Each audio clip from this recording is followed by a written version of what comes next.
Hello बच्चों, आप सभी का स्वागत है इस यूट्यूब चैनल पर। मेरा नाम है चंद्रपाल वर्मा और आज की इस वीडियो में हम लोग सीखने वाले हैं इलेक्ट्रॉनिक कॉन्फ़िगरेशन करना। तो इलेक्ट्रॉनिक कॉन्फ़िगरेशन क्या होता है? तो कोई भी एक एटम में क्या प्रेजेंट होता है? प्रोटॉन्स, इलेक्ट्रॉन्स और न्यूट्रॉन्स प्रेजेंट होता है, जिसमें से जो प्रोटॉन्स और न्यूट्रॉन्स होते हैं वो सेंटर में प्रेजेंट होता है। बाकी जो इलेक्ट्रॉन्स है वो ना ऑर्बिट और ऑर्बिटल्स में घूमते रहते हैं। तो जो ऑर्बिट्स और ऑर्बिटल्स में घूमते रहते हैं उसी इलेक्ट्रॉन को कौन से ऑर्बिट में घूम रहा है ना, उसको पता लगाना क्या कहलाता है? इलेक्ट्रॉनिक कॉन्फ़िगरेशन कहलाता है। इलेक्ट्रॉनिक कॉन्फ़िगरेशन के लिए हम लोग यूज़ करते हैं अबाव प्रिंसिपल। ठीक है, तो हमारे पास जो ऑर्बिट और ऑर्बिटल्स प्रेजेंट होते हैं, तो अभी मैं आप सभी को बताता हूँ। जैसे कि n के वैल्यू अगर 1 है, 2 है, 3 है, 4 है, 5 है। यहाँ पास n क्या है? यहाँ पास n है प्रिंसिपल क्वांटम नंबर। तो n के लिए अगर वैल्यू 1 है, 2 है, 3 है, 4 है, तो इन सभी को हम लोग क्या बोलते हैं? ऑर्बिट बोलते हैं। क्या बोलते हैं इसको? हम लोग ऑर्बिट बोलते हैं। ऑर्बिट को दूसरा नाम से हम लोग जानते हैं, सेल के नाम से जानते हैं, ऑर्बिट या फिर सेल।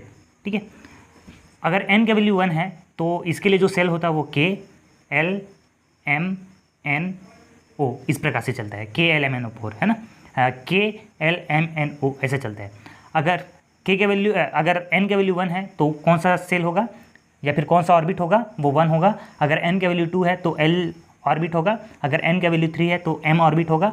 अगर n का वैल्यू 4 है तो n ऑर्बिट होगा, ऐसे करके रिस्पेक्टिवली। ठीक है, और इन ऑर्बिट्स के अंदर क्या प्रेजेंट होते हैं? इन ऑर्बिट्स के अंदर जब आप लोग अंदर घुसोगे तो ऑर्बिट्स के अंदर प्रेजेंट होते हैं ऑर्बिटल्स। ऑर्बिटल्स को हम लोग सबसेल के नाम से जानते हैं। ठीक है, ऑर्बिटल्स बोलो या फिर सबसेल बोलो। तो ऑर्बिटल्स कितने प्रकार के होते हैं? ऑर्बिटल्स होते हैं S P D F, इतने प्रकार के ऑर्बिटल्स होते हैं। आगे भी आप सभी लोग कंटिन्यू कर सकते हो, जैसे कि S P D F G H ऐसे करके। लेकिन हमें इतने ज़्यादा ऑर्बिटल्स की आवश्यकता नहीं पड़ती। हमारा जो ऑर्बिटल्स का जो काम है वो कंप्लीट हो जाता है S P D और F तक, है ना। यहाँ तक हमारे जितने भी इलेक्ट्रॉन्स हैं, जितने भी एलिमेंट हैं, उन सभी का यहाँ तक काम बन जाता है। तो S P D F हमारे पास ऑर्बिटल्स होते हैं। ठीक है, एस ऑर्बिटल्स में मैक्सिमम कितने इलेक्ट्रॉन आ सकते हैं? एस ऑर्बिटल्स में मैक्सिमम आते हैं 2 इलेक्ट्रॉन। ठीक है, पी ऑर्बिटल्स 3 प्रकार का पी ऑर्बिटल्स होता है, हम लोग इस प्रकार से रिप्रेजेंट करते हैं, है ना। ये हम लोग का पी एक्स हो गया, पी वाई और पी जेड। ठीक है, इसका नाम है पी एक्स, ये होता है पी वाई और ये होता है पी जेड। तो पी ऑर्बिटल्स में हमारे पास 3 प्रकार का पी ऑर्बिटल्स होता है, पी एक्स, पी वाई और पी जेड। उसी प्रकार से डी ऑर्बिटल्स में देखिए हमारे पास ना 5 प्रकार का डी ऑर्बिटल्स होता है ना। कितने प्रकार का? 5 ऑर्बिटल्स होगा, 5 प्रकार का, 1 2 3 4 5। ये वाला जो है ना, इसको हम लोग बोलते हैं डी एक्स वाई, इसको बोलते हैं हम लोग डी एक्स जेड, और जो लास्ट है हम लोग का डी वाई जेड। ठीक है, इसको हम लोग बोलते हैं d x square minus Y square, और जो लास्ट है उसको हम लोग बोलते हैं डी जेड स्क्वायर। तो ये 5 प्रकार का हम लोग के पास डी ऑर्बिटल्स होते हैं। उसी प्रकार से हमारे पास 7 प्रकार का एफ ऑर्बिटल्स होते हैं। 1 2 3 4 5 6 7, 1 2 3 4 5 6 7। वैसे इसका नाम आप लोग बोलोगे तो मैं बता दूंगा, लेकिन इतना ज़्यादा जानने की आवश्यकता नहीं होती। आप लोग पी ऑर्बिटल्स और डी ऑर्बिटल्स के जो नाम है उसको याद रख लेना, आगे ये काम आने वाला है। तो जो ऑर्बिटल्स होते हैं, हमने कितने प्रकार के ऑर्बिटल समझे? पहला एस ऑर्बिटल्स। एस ऑर्बिटल में केवल एक ही और एक प्रकार का ही ऑर्बिटल्स होता है, जिसको हम लोग बोल लिए एस ऑर्बिटल्स। पी ऑर्बिटल्स में 3 प्रकार का पी ऑर्बिटल्स होता है, पी एक्स, पी वाई और पी जेड। और जो डी ऑर्बिटल्स होता है वो 5 प्रकार का डी ऑर्बिटल्स होता है, D X Y, D X Z और D Y Z, D x square minus Y square और डी जेड स्क्वायर। तो ये 5 प्रकार का डी ऑर्बिटल्स होता है। ठीक है, तो ये डी ऑर्बिटल्स किसके अंदर प्रेजेंट होता है? ये ऑर्बिट्स के अंदर प्रेजेंट होता है। कितना होता है चलिए देखते हैं सबसे पहले, है ना। इसी को हम लोग थोड़ा सा चर्चा कर लेते हैं। जैसे कि अगर n का वैल्यू कितना है? 1 है, तो इसमें जो सेल का नाम है, यहाँ पास मैं सेल लिख लेता हूँ और इधर मैं एक कॉलम बना लेता हूँ सबसेल का। ठीक है, मैं सिखा भी रहा हूँ आप सभी लोग को। इधर सबसेल थोड़ा सा लंबा जाएगा तो यहाँ पास एक कॉलम बना लेते हैं। तो इस सेल का क्या नाम है हम लोग का? ये है हम लोग का के सेल। ठीक है, इसमें जो सबसेल प्रेजेंट होगा उसको हम लोग देंगे 1s। ठीक है, अगर n का वैल्यू 2 है तो इसमें जो सेल का नाम है यानी कि ऑर्बिट का नाम है, ठीक है, इसका नाम भी लिख लेते हैं। इसको हम लोग बोलते हैं ऑर्बिट। इसके बाद प्रेजेंट होता है ऑर्बिटल्स, जिसको हम लोग सबसेल के नाम से भी जानते हैं। ठीक है, अभी देखो अगर n का वैल्यू 1 है तो इसके में जो सेल्स है वो कौन है? K। अगर n का वैल्यू 1 है L, इसमें जो ऑर्बिटल्स प्रेजेंट होते हैं वो 1s होता है। इसमें n का वैल्यू 2 है तो ये 2s ऑर्बिटल्स, ठीक है, और 2p ऑर्बिटल्स, ठीक है। उसके बाद n का वैल्यू अगर 3 है तो KLM हो जाएगा, इधर हो जाएगा 3s 3p और 3d ऑर्बिटल्स, ठीक है। अगर n का वैल्यू 4 है तो KLM ये यहाँ हो जाएगा n, यहाँ हो जाएगा 4s, n का वैल्यू 4 है तो 4s 4p, ठीक है, 4p 4d और 4f, है ना। जितना n का वैल्यू होगा उतने ही ऑर्बिटल्स होंगे, 3s 3p 3d। यहाँ 3 प्रकार के ऑर्बिटल्स होंगे s p d। अगर n का वैल्यू 4 है तो ये 4 प्रकार का ऑर्बिटल्स होगा s p d और f, ठीक है। अगर n का वैल्यू 5 है तो यहाँ KLMNO होगा, है ना। यहाँ पास होगा 5s 5p 5d 5f, ठीक है, 1 2 3 4 और एक हो जाएगा 5g। ऐसे सेम उसी प्रकार से अगर n का वैल्यू 6 हुआ तो KLMNO इधर हो जाएगा p, तो ये हो जाएगा 6s 6p 6d 6f। वैसे ना यहाँ तक कि अभी तक ऐसे कोई एलिमेंट्स डिस्कवर नहीं हुआ है जिसमें 5G में इलेक्ट्रॉन जाए, तो आप लोग इसको क्या कर सकते हो, एलिमिनेट कर सकते हो। इसको नहीं लिखोगे फिर भी काम चल जाएगा, ठीक है। जैसे कि 6x 6p 6d 6f, तो यहाँ तक ना पूरा काम बन जाता है हम लोग का 6f तक। उसके आगे आप लोग नहीं लिखोगे तो चल जाएगा, क्योंकि एलिमेंट अभी तक हमारे पास कितने हैं, कितने डिस्कवर्ड हैं, 118 ही एलिमेंट हमारे पास डिस्कवर्ड हुए हैं, तो यहाँ तक पूरा काम बन जाता है, ठीक है। तो एक और n के वैल्यू 7 के लिए हम लोग ले लेते हैं KLMNOP, इधर Q लिख लेते हैं, तो ये 7s 7p और 7d ऐसे। तो इस प्रकार के ये हो गए ऑर्बिट, ये हो गए ऑर्बिटल्स। अब देखिए जब भी हम लोग इलेक्ट्रॉन्स को भरते हैं ना, तो हमें एक रूल को याद रखना पड़ता है। कौन सा रूल है, वो है अबाउ प्रिंसिपल, है ना। एक प्रिंसिपल को ध्यान रखना है, वो रहता है, वो है अबाउ प्रिंसिपल। तो वो अबाउ प्रिंसिपल क्या होता है, देखिए इधर बनाइए 1s, इधर लिखिए 2s और 2p ऐसे लिखिए। अगर 3s इधर लिखिए 3s 3p और क्या है 3d, 3s 3p 3d। अगर n के वैल्यू 3 है तो इधर 3 वैल्यू लिखना, 1 2 3, है ना। इधर अगर 4s है तो 4p 4d और इधर लिखोगे 4f। तो 4, अगर n के वैल्यू 4 है तो ये 4 वैल्यू लिखना है, 1 2 3 4 s p d f। फिर उसके बाद 5 है तो 5s 5p 5d 5f हो जाएगा, है ना। 1 2 3 4 इधर हो जाएगा 5f के बाद क्या हो जाएगा g। उसके बाद अगर 6 है तो 6x 6p 6d 6f 6g और 6i।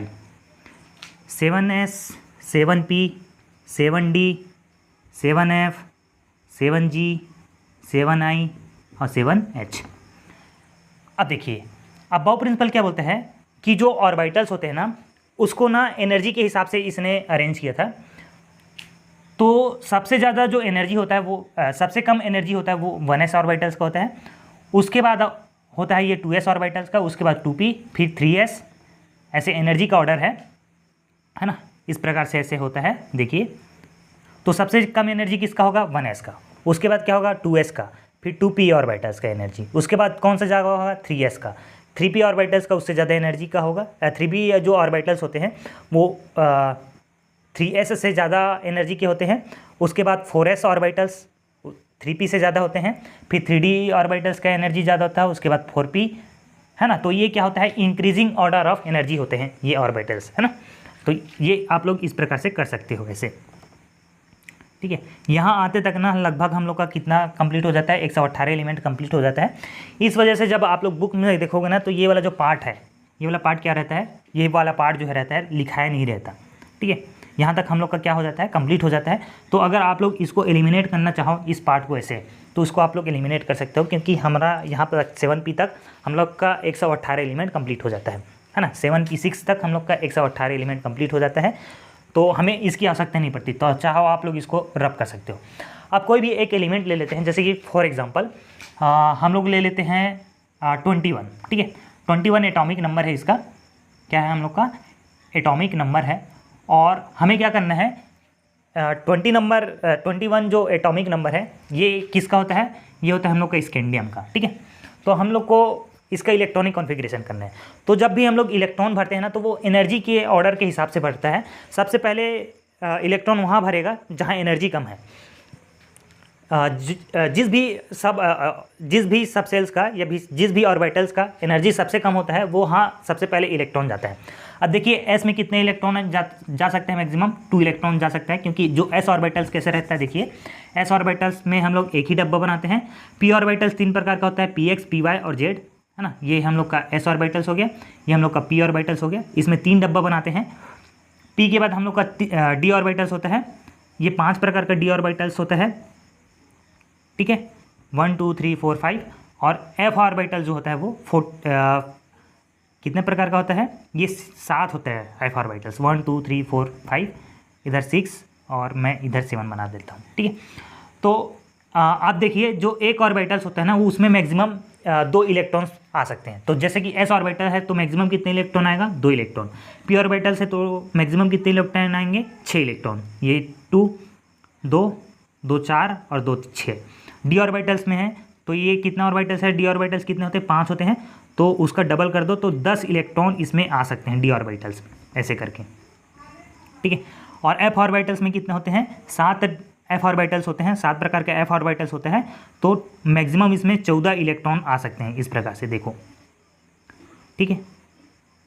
चलो अब इलेक्ट्रॉनिक कॉन्फ़िगरेशन हम लोग करना सीखते हैं। तो स्कैंडियम क्या है 21, तो हम लोग क्या करेंगे 1s में सबसे पहले 2 लिखेंगे, फिर उसके बाद 2s में 2, और साथ ही आप लोग गिनते चलते ना, 2p में p में 6, s में 2, फिर 3p में 6 हम लोग का, और ये 4s में हम लोग का आता है 4s में 2, s में 2 और d में 1 हो जाएगा, देखो, है ना। यहाँ तक आते आते हम लोग का क्या हो जाता है 21 कंप्लीट हो गया। देखो काउंट करो, 2 2 4, है ना, 4 6 10, 10 2 12, 12 6 18, 18 2 20, 20 और 1 21, है ना। तो जब भी मैं लिखूँगा, है ना, ये तो भर गया, इलेक्ट्रॉन किसके हिसाब से भरता है, एनर्जी के हिसाब से। लेकिन जब भी हम लोग इलेक्ट्रॉनिक कॉन्फ़िगरेशन लिखते हैं ना, स्कैंडियम का अगर मुझे इलेक्ट्रॉनिक कॉन्फ़िगरेशन लिखना हो तो मैं सबसे पहले लिखूंगा increasing order of value of n, है ना। प्रिंसिपल क्वांटम नंबर का जो इंक्रीजिंग ऑर्डर है उसके हिसाब से मैं लिखता हूँ। तो सबसे पहला मेरा है 1s पे 2, उसके बाद लिखूँगा मैं 2s का 2, ठीक है, फिर लिखूँगा 2p का 6, फिर लिखूँगा 3s का 3s का 2, ठीक है। इसके बाद मैं लिखूँगा 3p का 6, और मैं लिखूँगा यहाँ पास अब 4s नहीं लिखना, क्योंकि 4s जो है ना, इसमें जो 4 है प्रिंसिपल क्वांटम नंबर, इसका वैल्यू क्या है, बड़ा है, किससे, इससे। तो मैं 3d1 को पहले लिखूँगा सबसे पहले, है ना, 3d1 को लिखूँगा, उसके बाद मैं लिखूँगा 4s का 2, ऐसे इस प्रकार से करूँगा, है ना। तो जब भी हम लोग इलेक्ट्रॉनिक कॉन्फ़िगरेशन करते हैं तो इस बात का जरूर से ध्यान रखना कि जो इलेक्ट्रॉन्स है ना वो इंक्रीजिंग ऑर्डर ऑफ एनर्जी के हिसाब से भरता है ना, और वो आप लोग इस प्रकार से बना के निकाल सकते हो। दूसरा बात ये रखना, जब भी हम लोग लिखते हैं ना, जैसे कि स्कैंडियम का हमने क्या लिखा है, इलेक्ट्रॉनिक कॉन्फ़िगरेशन लिखा है, तो इंक्रीजिंग वैल्यू ऑफ एन के हिसाब से लिखते हैं। ऐसे भरते समय हम लोग इस ऑर्डर को फॉलो करेंगे, ठीक है, एनर्जी के हिसाब से भरेंगे। और जब भी लिखते समय है ना तो increasing value of principal quantum number, इस बात का ध्यान रखना। तो ये 1 2 2, फिर उसके बाद 3 3 3, उसके बाद 4, ऐसे करके, है ना। तो ये क्या हो गया, स्कैंडियम का इलेक्ट्रॉनिक कॉन्फ़िगरेशन हो गया। चलिए कुछ और एलिमेंट्स का हम लोग क्या करते हैं, इलेक्ट्रॉनिक कॉन्फ़िगरेशन निकालते हैं। जो सबसे ज़्यादा यूज़ होते हैं इलेक्ट्रॉनिक कॉन्फ़िगरेशन, उसमें से आता है ऑक्सीजन का, कार्बन का, है ना, किसका, कार्बन का, नाइट्रोजन का, है ना। इन सभी का इलेक्ट्रॉनिक कॉन्फ़िगरेशन लगभग बहुत ही ज़्यादा यूज़ होता है। तो हम लोग सबसे पहले इसका निकाल के देखते हैं, ठीक है। इसका निकाल के देखते हैं, ऑक्सीजन, कार्बन, नाइट्रोजन का। उधर दिख नहीं रहा था मुझे, मैंने कैमरे में देखा, तो ऑक्सीजन, नाइट्रोजन, कार्बन, ठीक है। ऑक्सीजन का एटॉमिक नंबर कितना होता है, 8, कार्बन का होता है 7, और नाइट्रोजन का होता है 7 और कार्बन का होता है 6, ठीक है। तो सबसे पहले हम लोग लिखेंगे ऑक्सीजन का करना है, तो हम लोग कैसे करते हैं, इधर लिखेंगे ऑक्सीजन, ये होता है 1s2, 2s2, 2p कितना हो जाएगा, इधर हो जाएगा 2 2 4, और हम लोग को कितना करना है, 8 तक करना है, तो 2p कितना हो जाएगा 4। मैक्सिमम कितना हो सकता है p ऑर्बिटल्स में, ये मैक्सिमम कितना हो सकता है, ये 6 हो सकता है, और इसमें कितना है, 4 है, ऐसे। ये ऑक्सीजन का हो गया। अगर मुझे कार्बन का करना है तो ये हो जाएगा 1s2, 2s2, और ये हो जाएगा 2p, कितना हो जाएगा, देखिए 2 2 4 और 2 3 6, 2p2, ठीक है। ऑक्सीजन कार्बन का हो गया। नाइट्रोजन का एटॉमिक नंबर कितना होता है, 7 होता है, तो इसमें 7 क्या होंगे, इलेक्ट्रॉन होंगे, तो हो जाएगा 1s2, ये हो जाएगा 2s2, और ये हो जाएगा 2p, कितना है, 7 है ना, तो 2 2 4 3 क्या हो जाएगा 7, ऐसे, कार्बन, नाइट्रोजन और ऑक्सीजन। ठीक है, तो इस प्रकार से आप लोग इलेक्ट्रॉनिक कॉन्फ़िगरेशन कर सकते हो। मैं आप सभी लोग के लिए होमवर्क देता हूँ, आप सभी लोग इन सभी एलिमेंट्स का इलेक्ट्रॉनिक कॉन्फ़िगरेशन जरूर से करना। 3D सीरीज़ का बात करते हैं तो मैं एक एलिमेंट ले लेता हूँ 3D सीरीज़ में और थोड़ा सा प्रैक्टिस कर लेते हैं, उसके बाद मैं ना क्वेश्चन दे दूँगा। ठीक है, 3D सीरीज़ में मैं ले लेता हूँ मैग्नीज़ का, है ना। मैग्नीज़ का एटॉमिक नंबर होता है 25। ठीक है, तो इसका इलेक्ट्रॉनिक कॉन्फ़िगरेशन करना है तो सबसे पहले देखो 2, 2, 4, 6, 10, यहाँ तक हम लोग का 3D1 तक हम लोग का कितना हो गया था, ये 21 हो गया था और मुझे करना है 25। तो इधर करना पड़ेगा, मुझे 4 जोड़ना पड़ेगा। 21 में 4 जोड़ोगे तो कितना हो जाएगा 25, तो 3D कितना हो जाएगा यहाँ पास 5, है ना। तो मैग्नीज़ का अगर मुझे इलेक्ट्रॉनिक कॉन्फ़िगरेशन लिखना हो तो हो जाएगा 1s2, है ना। उसके बाद क्या हो जाएगा, ये हो जाएगा 2s2, उसके बाद हो जाएगा 2p6, यहाँ हो गया, फिर यहाँ हो जाएगा 3s2 के बाद 3p6, देखिए 3p6 के बाद 4s2, है ना। 4s2 नहीं लिखूंगा, पहले क्या लिखूंगा 3d5 लिखूंगा। ठीक है, उसके बाद क्या लिखूंगा 4s2। ठीक है, जिंक का करना है, जिंक का एटॉमिक नंबर कितना होता है, ये 30 होता है। चलो करके देखते हैं। ठीक है, ये तो हम लोग का हो गया कितना, यहाँ पास 3d5 होगा ना। ठीक है, यहाँ पास क्या होगा 3d5 होगा, फिर 4s2। जिंक का करना है मुझे 30 होता है, तो ये हो जाएगा 1s2, 2s2, 2p6, 3s2, यहाँ तक तो सेम होगा, है ना। 3p6 और ये हो जाएगा 3d10 हो गया और 4s2। अब देखिए काउंट करके देखिए, इसमें 5 है ना, तो ये 25 था और 25 में मैं 5 जोड़ देता हूँ तो कितना हो जाएगा, ये 30 हो जाएगा।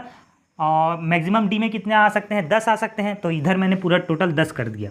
तो काउंट करके भी देख सकते हो आप लोग कितना हो जाएगा, 30 हो जाएगा। ये 6 2 8 2 10, 10 2 12, 12 6 18, 18 2 20, 20 10 कितना हो जाएगा 30, ऐसे। तो ये हो जाएगा जिंक का इलेक्ट्रॉनिक कॉन्फ़िगरेशन। तो इलेक्ट्रॉनिक कॉन्फ़िगरेशन करना बहुत ही ज़्यादा सिंपल होता है। जब भी हम लोग कोई भी ग्रुप पढ़ेंगे, जैसे कि alkali metal, alkali earth metals, है ना, carbon family, nitrogen family, oxygen family, तो उन लोग का जनरल इलेक्ट्रॉनिक कॉन्फ़िगरेशन होता है। तो जिस प्रकार से जैसे कि अभी 3D सीरीज़ में मैंने क्या किया है, देखिए यहाँ पास इसका जनरल इलेक्ट्रॉनिक कॉन्फ़िगरेशन क्या होगा, देखिए जितने भी जो इलेक्ट्रॉन होंगे वो 3D में आते हैं। तो 3D1 से लेकर कितना होता है 10 तक, और ये 4s2 ऐसे। तो इसका क्या हो गया, general electronic configuration of 3D series. हाँ, इसको 3D सीरीज़ क्यों बोलते हैं, क्योंकि जो लास्ट इलेक्ट्रॉन है वो डी ऑर्बिटल्स में आता है, इस वजह से 3D सीरीज़ बोला जाता है। 3D सीरीज़ में कौन सा आता है, scandium, titanium, vanadium, chromium, manganese.